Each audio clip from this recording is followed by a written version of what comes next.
Bonsoir, bonsoir, c'est Congo News 24. Bande Konanga, comme toujours, avant de commencer notre émission, nous disons merci à Dieu. Nous disons merci à nos chers abonnés qui nous suivent partout dans le monde et en RDC.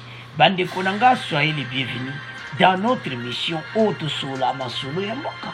Alors, Bande Konanga, comme d'habitude, Boysa Bande Ko Tango Koki.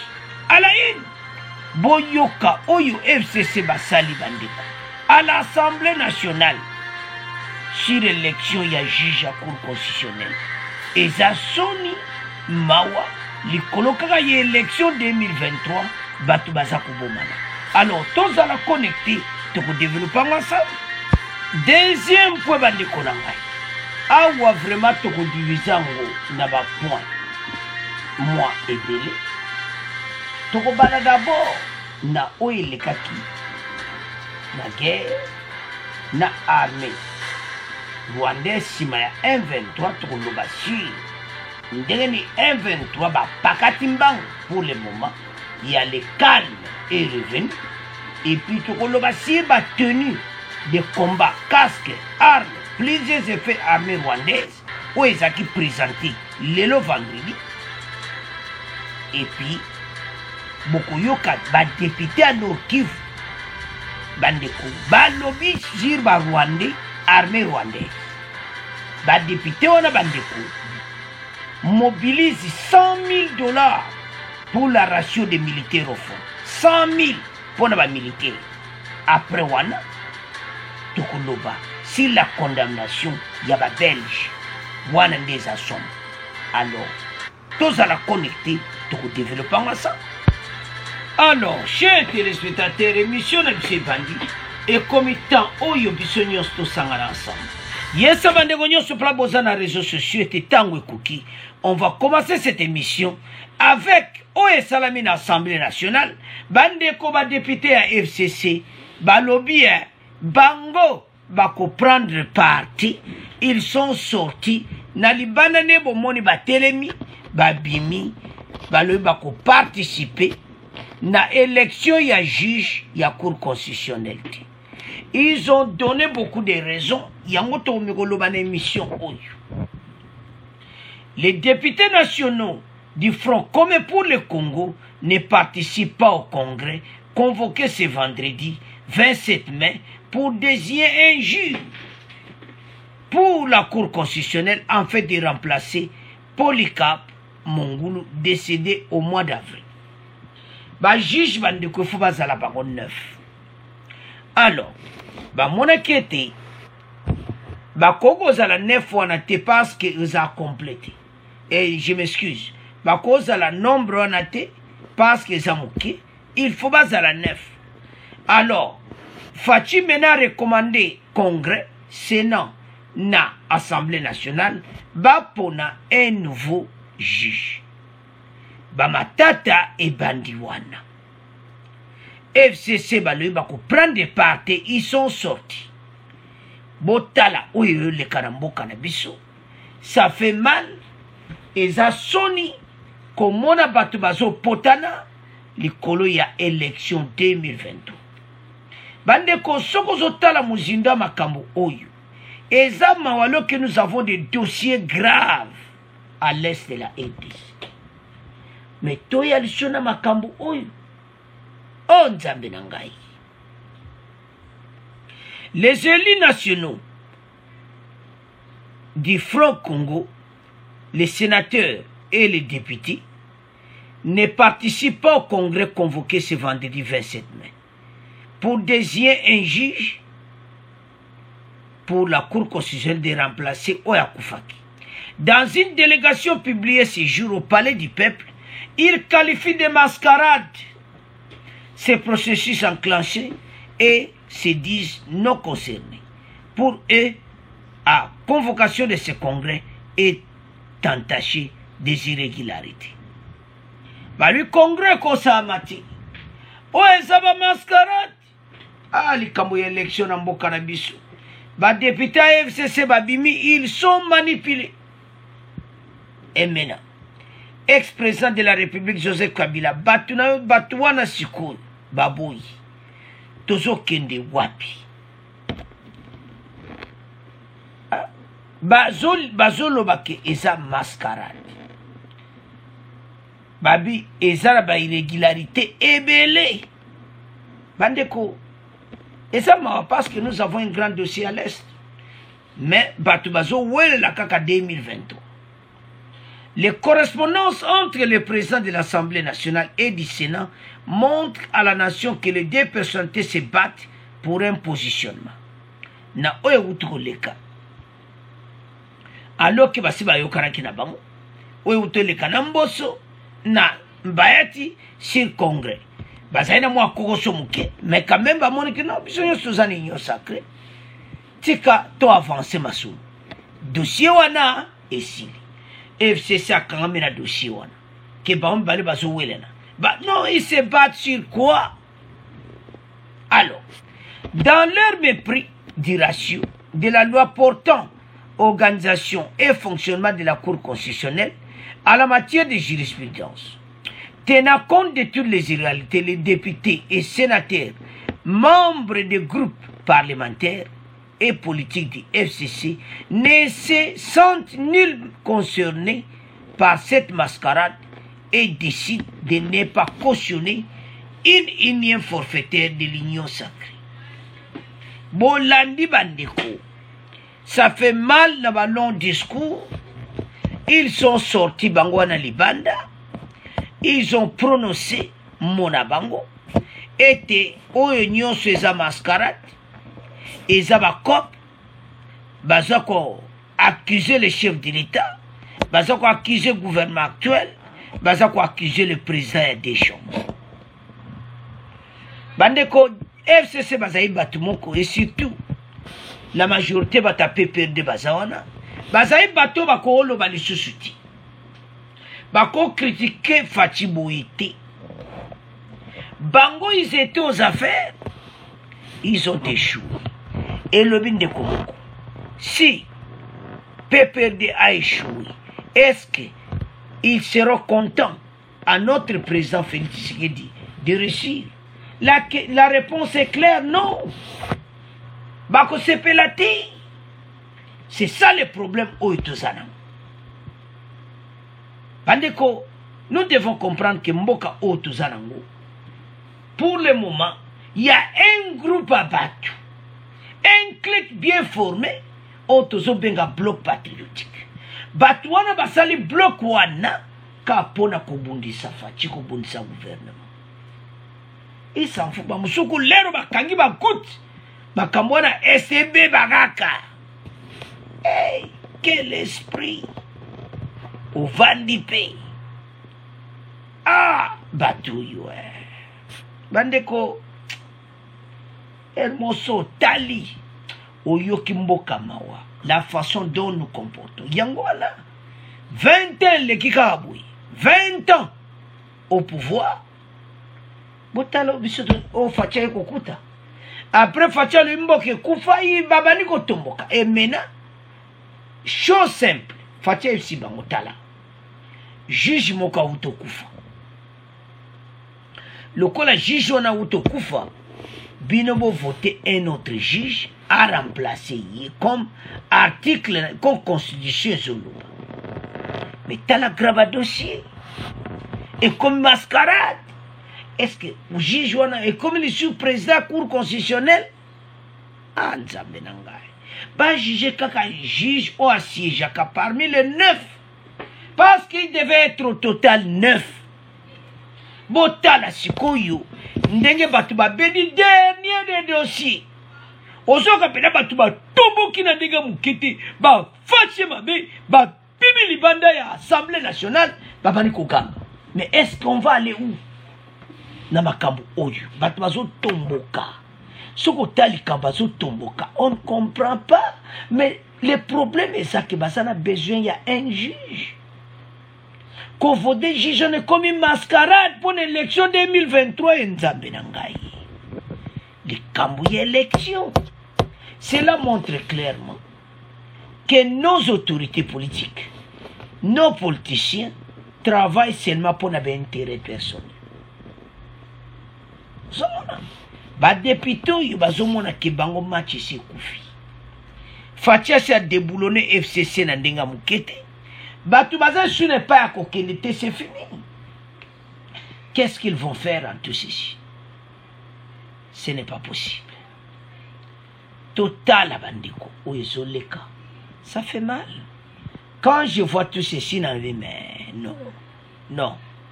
Ce n'est pas possible. Mieux par la seule volonté de déplacer de l'heure dans toutes les structures, organisant le processus électoral tant à la CENI que dans la cour, dans les cours et les tribunaux, et prendre l'opinion tant nationale qu'internationale à témoin des conséquences de ces hold-up électoraux qui se profilent à l'horizon, disent-ils après avoir quitté la plénière. Les babili banda ba yona, ba lobi ke bango tout bazo placer batu na bango. Babi fatia zo tia batu na bango partout. Na kate ba cour, ba tribunaux, donc partout azo tia batu na ye. Kakapo est maintenant élection hold-up. Bandeko, il y a un problème sérieux au sein des FCC. Parfois, ils oublient qu'ils ont dirigé beaucoup sur le PPD pendant 20 ans. Et pendant les 20 ans, qu'est-ce que nous avons fait? Pendant les 20 ans, Basali, fallait me tuna, bango moko ke to sali nini. Il n'y a rien.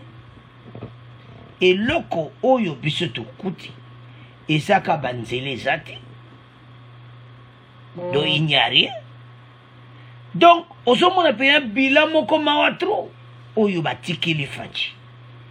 Et maintenant, Lelo, il accuse le président de la République qui a zotia battu partout. Nous avons un problème. Tant que nous avons barankina boui. Comment tu kozala ini bando kotozoya na deuxième point ou aba Rwandi. Ba député à Goma pena ba lobby. Et ça possibilité. Na lero yo il fallait bango tout bazala sima ya oezo leka na Nord Kivu. Qui ba welela makambu ya élection. Quand il pourrait même prendre une décision qu'il faut guérir ici là.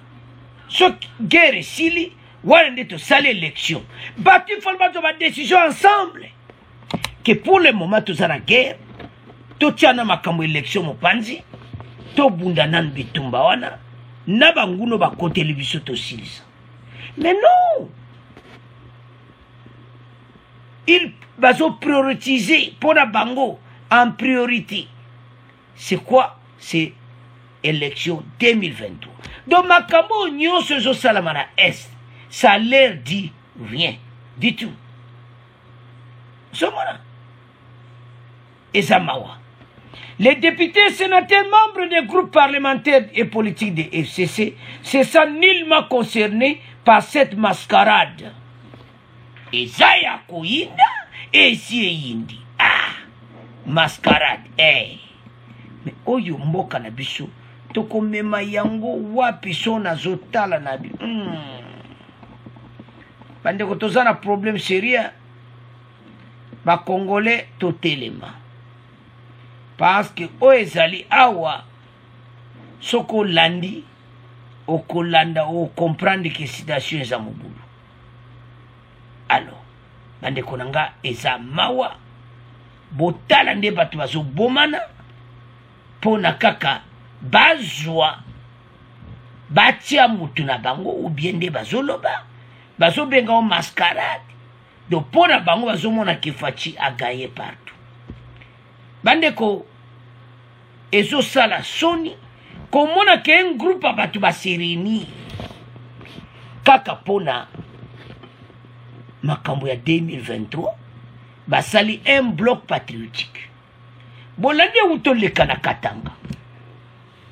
Ba Katanga basangani. Ba musuba ye ba poiti mavite, ba tona baza ba ségrégationniste. Donc baza ba tout basali et clique na bango. Et puis bazo réclamer État fédéral à ici. Pour un seul but, la sécession du Katanga et Salamalisus. Non. Et ça m'a au lieu que biso tout à la plonger dans le dossier wana est to soutenir kuna te. Voilà ce qui se passe à ici. Alors, bandeko to komo tika premier point na bino to komo leka na deuxième point oyo e yindi makambo na biso na ba Rwandais bokoyoka ba réaction ndenge na ndenge. Alors, bandeko nanga to komi na deuxième point na biso awa o balubaka ça chauffe. Toko divisango en 3 parties. Toko banda d'abord na guerre wana. Bandeko o ezo salama pour le moment. Kimia ekoti. To bengani banguna wana mais photo la na bango tina suka. Après to kena be fait militaire oyo bazu. Parce que les faits militaires les ont l'accès qui m'a qu'ils ont Rwanda. Et puis, tout le cas, n'a pas condamnation n'engage. Alors, la guerre à M23 pour le moment, Kimia et Koti na Nord Kivu. Mais Batuba Kimi et Belé. Yango bande kotozo senga. Et bien information ezala kitoko. Somona, soki bien information ezapena kitoko te, ezaka bien te, peuple a déplacé na nenga mokete. Parce qu'il fallait pas vider ba mboka wana pona ku kimisa M23 ba côté wana nyonso ti na frontière na Rwanda. Pour le moment, ba batami bandeko na ngai. Bazali annexé na parc Virunga makam nyonso tutie wana. Donc bitumba peneza ya makasi. Alors, jeudi soir, des sources sécuritaires ont affirmé la reconquête de plusieurs localités. Kaombe, Tchanju, Runyoni, Rumangabo par les forces armées congolaises. Ces endroits sont sous contrôle des FARC d'ici. D'après l'armée, il s'agit de lieux stratégiques, Bandeko, pendant le combat. Cependant, certains rebelles M23 ont en fuite, se sont retranchés dans le parc de Virunga, où ils sont en débandade. Ce vendredi, tout semble calme dans les zones d'affrontement. Pour le moment, calme et côté. M23 en fuite, to kangi babiloko nyonso na ba Rwandais to kangi yango tozoya na pona parce que ça possibilité andeko za mawa ba Rwandais ba iko attaquer biso mais le calme côté bandeko faire de ça sale grand boulot parce que va réussir na tactique nyonso na stratégie nyonso. Et là on y va salaki parce que tu as une excellente yoka. En tout cas peuple pour le moment baza musu na be église na be école donc ba lobi que to doit peuple nyonso to longo la bango. Muta kukufati ba ji peuple nyonso ale bobima botika siko terrain vide. O balabala Ruchuru wana Goma boulevard Polele. Masase banda sikoyo. Bandeko. Uzoyo kapenaki ge ya kusakana te. M23 bamoni moite. Ils se sont retranchés. Bango nyonso. Bakei se sont retranchés dans le parc de Virunga Bakeba Batami. Ils sont maintenant en débandade. Wana ezalaki jeudi soir. Bandeko makambo tozoloba. Tozaka na vraie armée. Et loko nini dérange kabiso. Ezali problème ya o balobaka.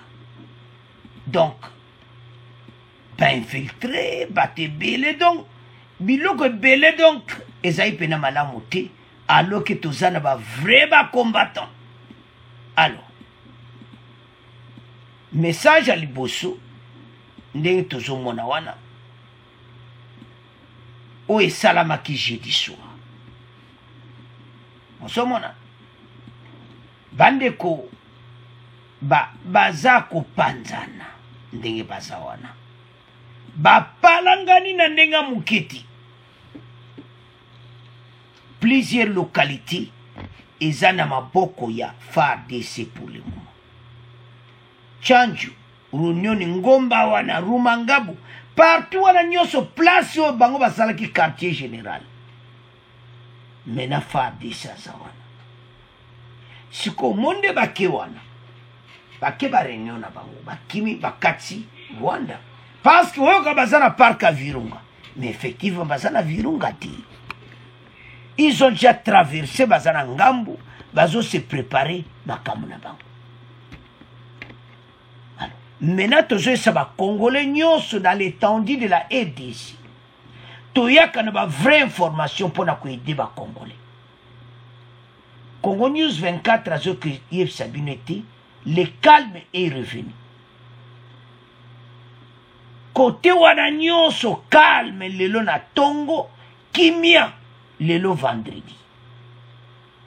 Alors toyoka ndenge nini kimia ekoti, ndenge nini makamango esilaki, ndenge ni peuple balongolaki peuple tiba ola na l'église. Bon to continue mission na biso. Oye tuka Nord Kivu mwa kimia ekotaki utolobi na pokwa kilo lelo mukolo mitano na tongo bisika ba M23 ba kondongwana na FARDC kuna na territoire ya Ruchuru na ya Nyiragongo mingi na eteni ya Kanombe na groupement Kisigari na ya Kibumba. Mukambi wa etuka apikisi mobembo kati na nzela Goma Ruchuru balabala mibale ya mboka. Se ni tuka Nord Kivu bite elonzike bya territoire ya Nyiragongo bisila kokanga uto mya mibale leki mingi kuna na groupement ya Kibumba, Buhumba na mpe Kibati nyonso wana pona bitumba kati ya FARDC na batumboki ba M23. Mayema okomela bana kelasi na mpe baekoli lokola buyesuka ya mbula epusani. Jean-Claude Lokidile na Samwekomi Gabriel Wamenya. Okupmo Kibumba pe Buhumba wapi bitumba bibandaki uto mokolo mosala yibale leki bitelo nyonso bikangemi bana kelasi lokola pe baboti babango banso bakimi kobomba na bisika bisusu pa kobanga bitumba. Okupmo ndinga ya Kibati ezalise lolenge moko talatina bikuku ya bitelo bikangemi oyoko etene okupmo Munigi wapi maboto maike makimi kolanda na matatoli ya boko manzeneneke bakimi bitumba bana bazali kolala ondako ya kelasi pe ondako ya Nzambe. Civile ya Nyiragongo esengi bakambi batali mambe ya bukingi kosala manso po kozongisa kimia po ete bana kelasi basisa mbula eye ekokoma na suka simama poso. Alors bande kotolandi bisonyo c'était kimia vraiment ekoti mawezake parce que armée a évacué ki population nyonso tolingaki pertinente babatelaka peuple bazwi bango nyonso mosusu baki na l'église bien protégé do balongoli bango pena na village wana siko etikali terrain vide basasi pena M23 badeko botanga ni tokomea na katikati bo comprendre que pour le moment baza wapi na parc à Virunga. Situation pona bango ekomi pena ya kuinda eyindeli bango. Bande kotoye sabino chaque fois que dozana arme. Eza de haute trahison elekaki mingi.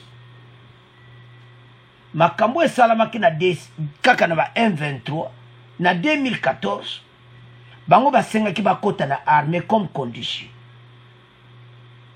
Alors bakotaki bango.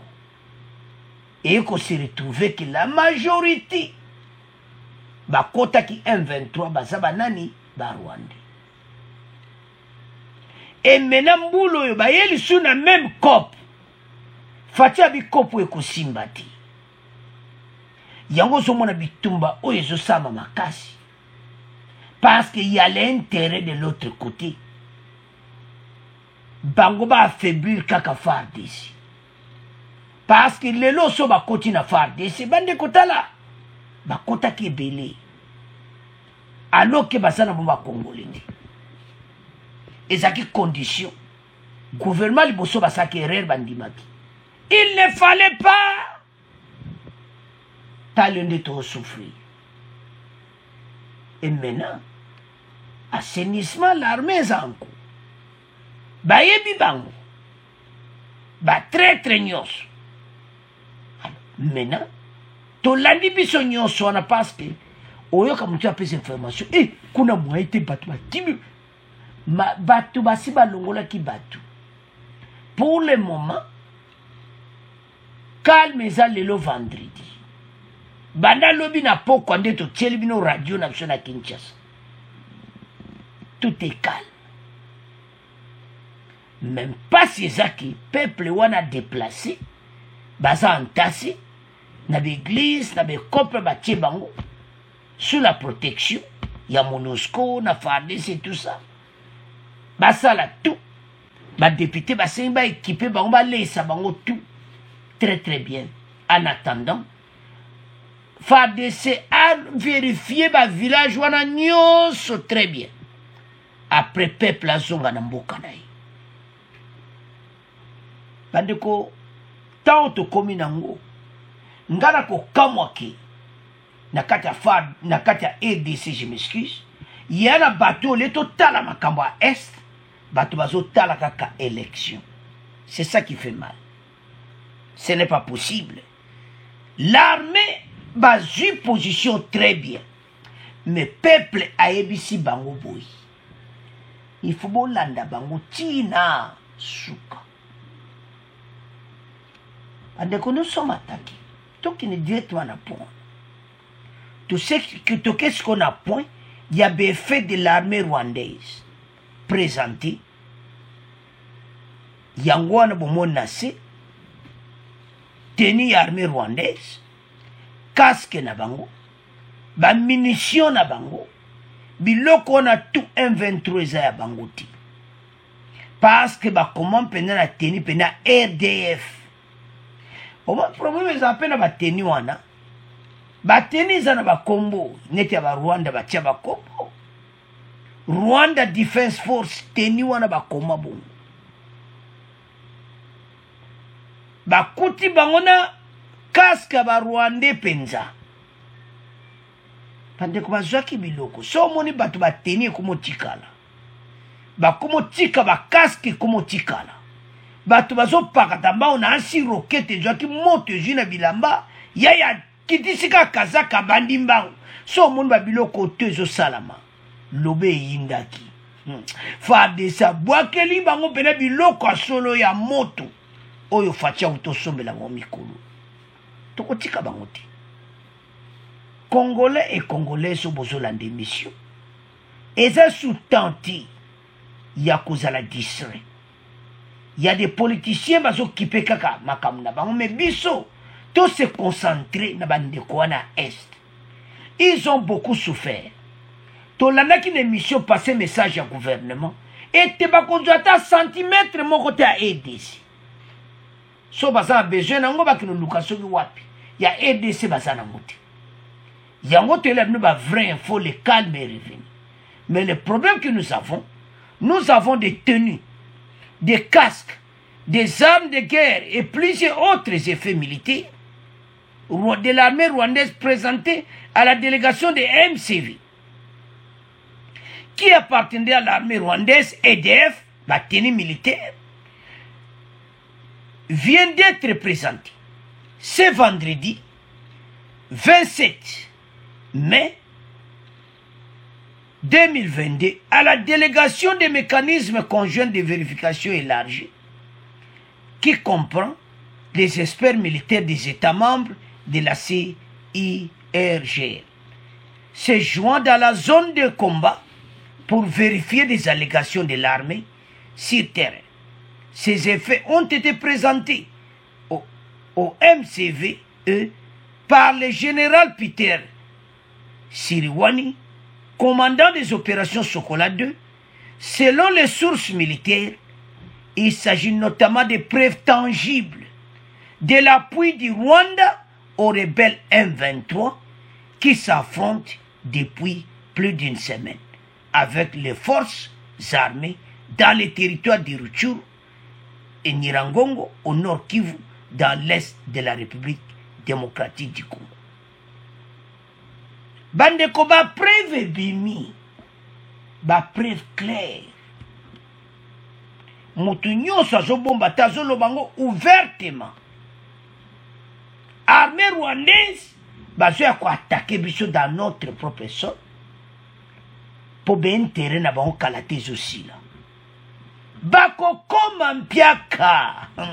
Ah fati osali vraiment so. Bako kom ba voici ba okoma na problème sérieux tozali awa. Nzambe wana RDC alobaka.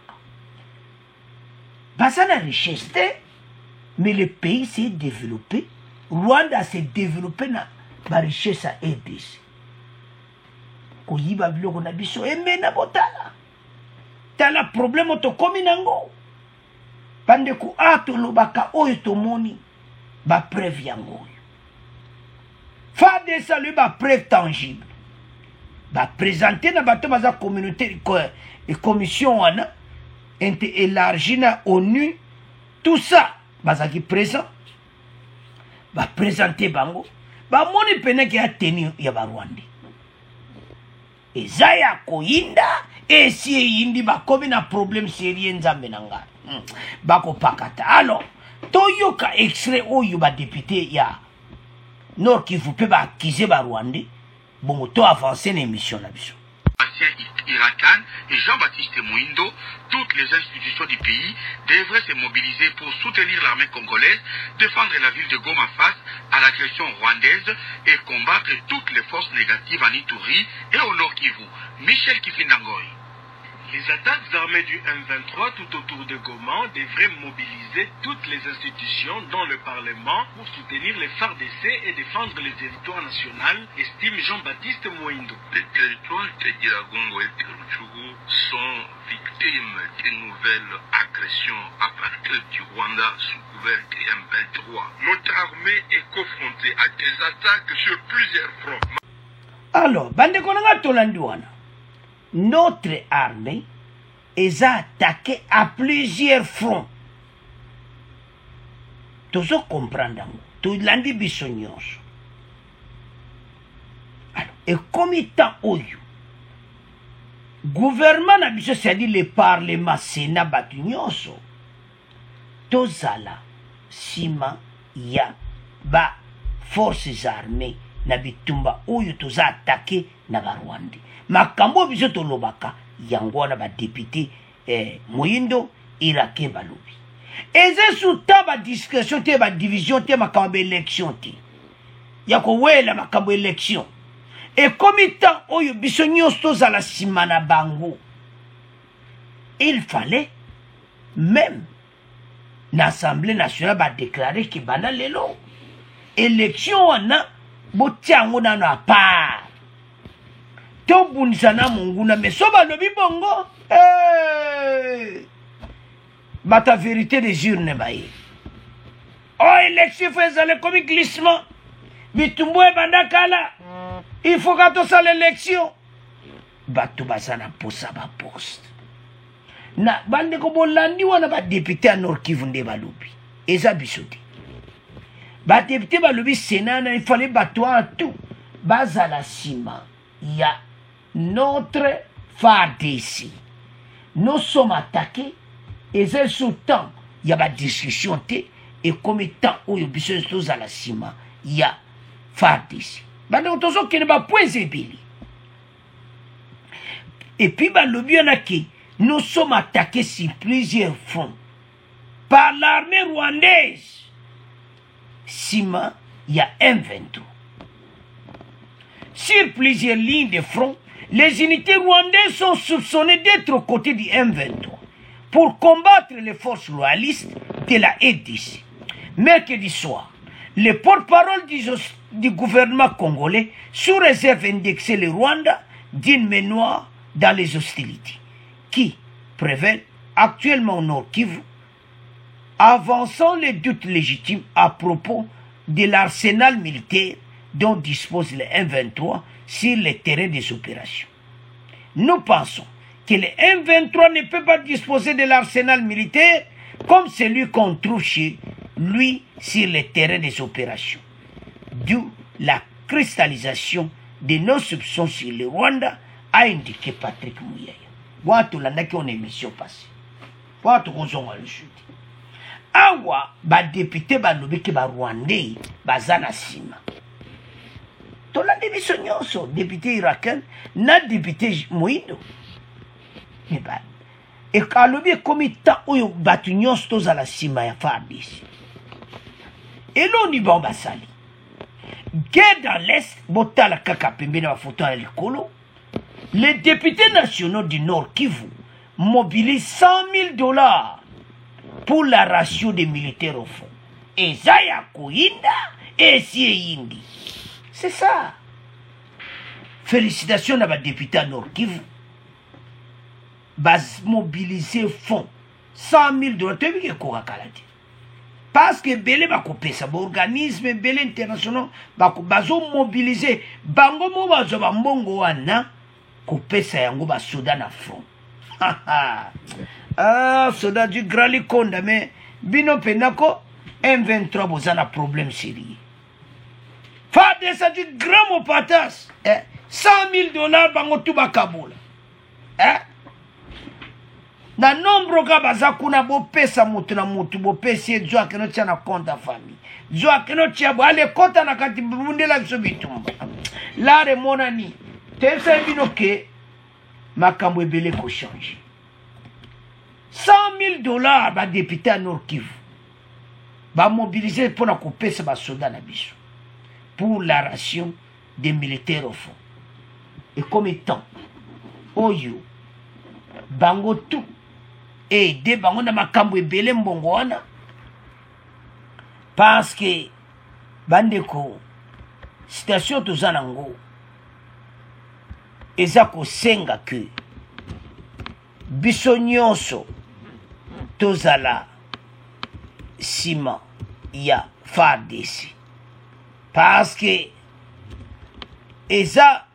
ezosala mawa donc parce batu mususu monaki yekuna kutazate et ça passe pemawa parce que boyebi soki balobi bongo 100 000 $ et que ne directement na bango pour aider bango soi-disant bakosombela bango biloko parce eza na côté na bango na kolia na bango makam na bango nyonso donc makam nyonso ezala propre parce que bena ba député no Kivu bamoni pena ke makango comme sérieux ko donc ba voisin pena ba yeli biso alors ba so des fois za na moral à bien et ko sala matin de semaine na 2013 oh bango ba yeba boteli Goma mbale ko simbati au monde ba repousser bango ils sont écartés. Si vous comprendre que ça en 2014, ils ont été armée rwandaise. Oui, ça mis sur armée rwandaise et puis, bazo mon abso qu'on dit bazoba. M23 prend le courage de dire que pour ma cambo to tika kimi kota bisoto yana ba grade na biso ya M23 to kota na FARDC wana kimi esili. To comme ce to tiki ya non beaucoup kota na armée ti soko tiki mundu ki oza congolais kene na DDRC c'est ça oyo FARDC na biso bebaki alors 100 000 $ ba pesi bango to landi biso nyonso ndenge ba député wana balobi bande ko problème musuto ntoloba ya information Bokoyoka, commandant ya armée, et ça la soni la façon dont toujours diffuser d'informations. Et ça mawa. To yeba kopé sa info capitaine Anthony Molusha bozo mwana wana. As a lobby boy. Il appelle la communication positive des opérations de FARDC en territoire de Béni. Donc, communication moko positive. Nous devons tous communiquer positivement sur les opérations. S'il y a des erreurs constatées du côté de la population ou des institutions, nous avons des services habilités où nous devons nous adresser. Donc, nous devons laisser nos commentaires qui découragent parfois nos militaires qui sont dans les opérations. Bino bandoki à Congo. Si vous avez un point de commandant Anthony Morichai, porte-parole de Sokola 1, grand nom, a expliqué aux Congolais, oyo batu penoyo kakabando kia Congo, message est pour la bino.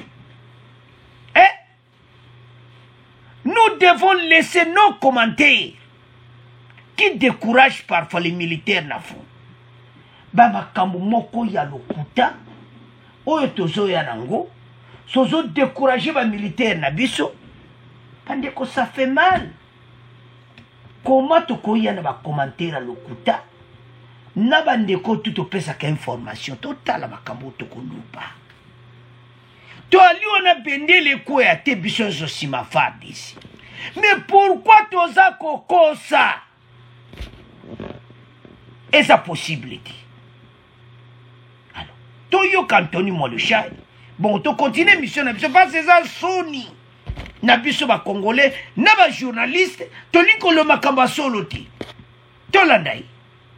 Bonjour monsieur le journaliste. Quand on discute sur la problématique de la communication dans cette zone opérationnelle entre la population, les autorités militaires et ainsi de suite, après les analyses, vous avez compris qu'est-ce qui a été comme le mal qui ronge cette bonne communication? La bonne communication est entamée par les intox, les infox et le rumeur.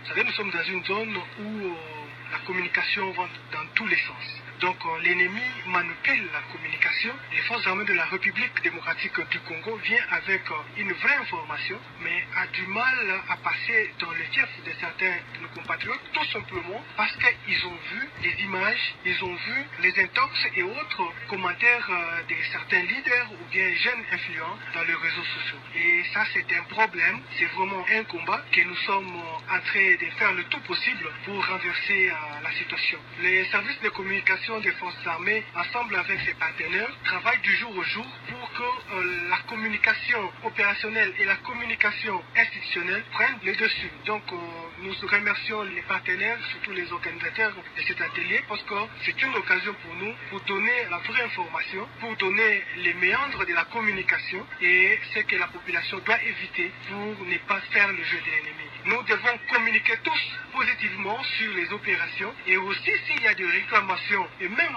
des erreurs que nous avons constatées, que ce soit du côté de la population ou soit du côté de l'armée, nous avons des institutions, nous avons des services habilités où nous devons nous adresser. Donc nous devons laisser nos commentaires qui découragent parfois nos militaires qui sont dans les opérations. De sa part, la population parle plutôt d'insuffisance de l'information vraie de la part de l'armée. Et l'armée pointe la population d'utiliser l'intoxication. Comment mettre la nuance entre ces deux allégations? Oui, il y a eu une compréhension après cet atelier parce que la population a compris que dans les opérations militaires, tout n'est pas à mettre sur la place publique. Il y a les non-dits. Alors nous ne pouvons pas tout dire dans les médias. Peut-être ça peut profiter l'ennemi. Alors nous avons expliqué à la population de comprendre si les communicateurs de l'armée passent dans le média ne peuvent jamais communiquer dans le sens de donner une information susceptible à créer des dégâts dans le fief de la population. Nous sommes là pour vous protéger et nous faisons toujours attention à ce que nous disons. Et la population a compris, surtout les participants, que la guerre a ses réalités et nous sommes obligés à nous adapter à cette communication opérationnelle pour notre bien. Et si c'est vraiment la communication qui pose problème, comment vous pensez on peut résoudre ça rapidement parce que la population jusque-là ne vit que des intoxications à grande partie? Nous devons maintenant multiplier les rencontres, les échanges, les sensibilisations avec notre population. Nous devons expliquer à la population et aussi nous devons écouter la population. Nous devons répondre à la population et à travers les forums, les tables rondes et nous devons éviter de le faire dans les réseaux sociaux. Donc la population a sa part de responsabilité, l'armée aussi. Donc nous devons nous comprendre. L'armée doit écouter la population et répondre dans un cadre bien donné. Capitaine Anthony Morichai, merci. C'est moi qui remercie Radio Kapi. Alors, bandeko nanga tolandi biso nyonso wana Anthony Morichai.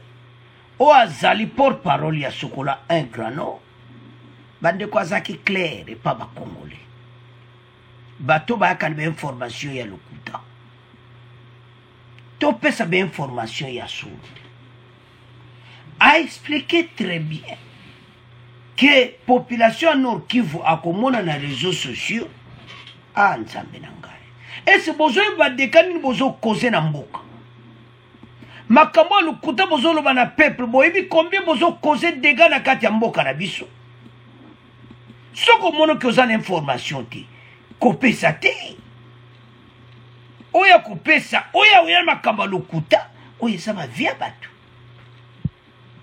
tozosenga na bakongolais nyonso bofungola miso na bato wana soko mo likambo lokuta kolande lisusu te otiki mbala molobi no mutu aza lokuta na olande te mais loko eza mawa on applaudit les mensonges kaka mensonge te bato mosusu mpe azoloba nde makambo ya bien mais bacommentaire na ye ezodécourage basoda na kati ya front na biso donc azoloba na émission na ye eza nango bien tandeko na bakongolais balobaka na bango bien mais asala émission mobimba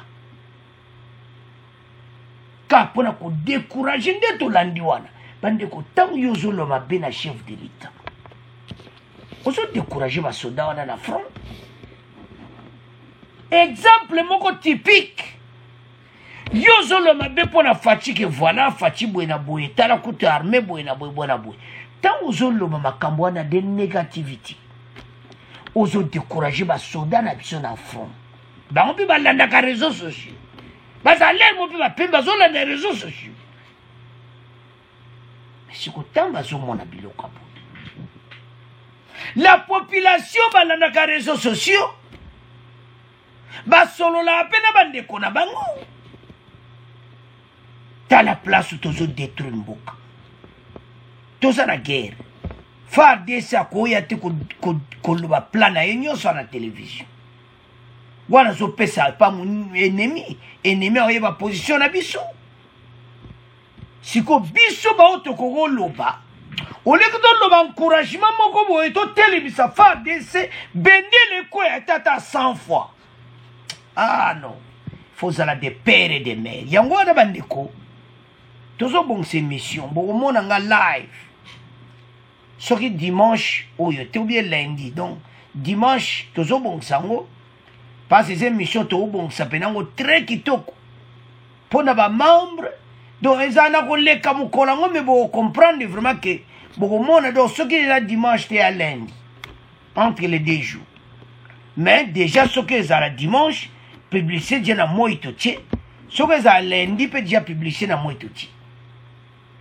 toza na besoin parce que bosengaki ngai ah voilà bapesanga bakomo invisible akoma visible donc tozobongisa pene émission mais tozosenga mpe bino service kaka moko bandeko ebele bapesenga ide to ezala kaka bamembre tosolola eza ya koyinda esi eyindi voilà tozozelaka émission wana donc face à face tozotalana de père et de mère tolembi bato tolandi commandant wana ke bato bazoloba masolo bazoloba mpenza donc oh non eza kitoko te topesa vrai info bandeko balandi o expliquer bandeko bacomprendre ozomona ntango oyo eza ntan moko malamu te peuple wana Kivu aza tourmenté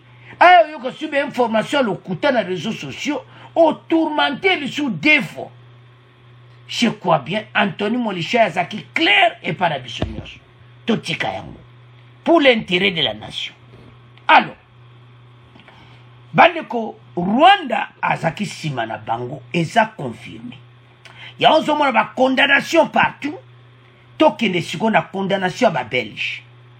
La Belgique condamne les violences à l'Est et appelle à un arrêt immédiat des combats et une escalade urgente. message wana pesi mbala mona ba Rwandi et comme étant botika ko appuyer M23 batika minduki eza sous temps wana ti mais Belgique bolobi na bino bien mais bango bakotika ti ba Belge boyebi pi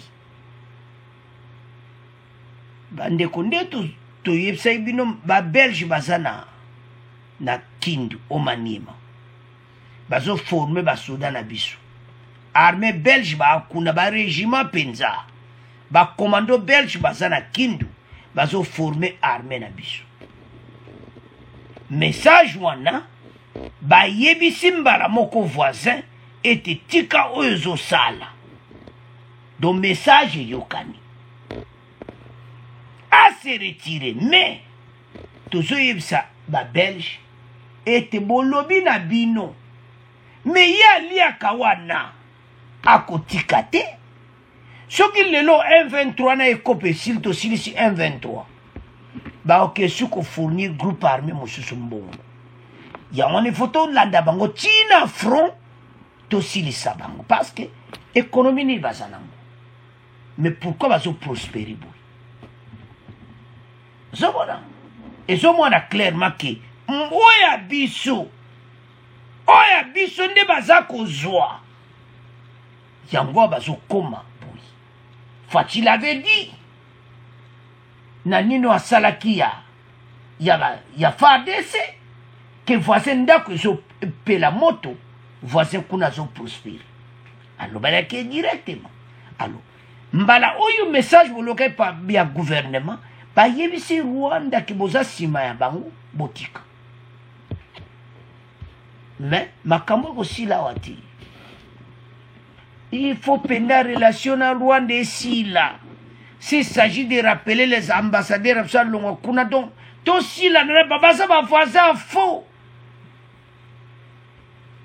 et comme étant oyo Fachi ba jo ba décision mo bien pour na batoyo le quoi ba prévu mon ami c'est clair des tenues des casques armes plusieurs effets de l'armée rwandaise présentés à la délégation de MCV dont oyo kaka bandeko mécanisme conjoint de vérification élargi et c'est sous kaka CG élargi na oni banakati babi tele bilona ba mangoyo ba yiko attaquer biso alors bandeko botala et pas wapi ba voisin bazo lukisa biso partout alors bandeko na ngai tolandi biso nyonso gouvernement na biso bazo ba mesure pona ba voisin to kanga na ba frontière biso tane loko pa na bango te to sa loko mo te to zo pa na bango nde bazana besoin na biso po ba yiba ko ba minere et comme état na bango to silana alors bandeko na nga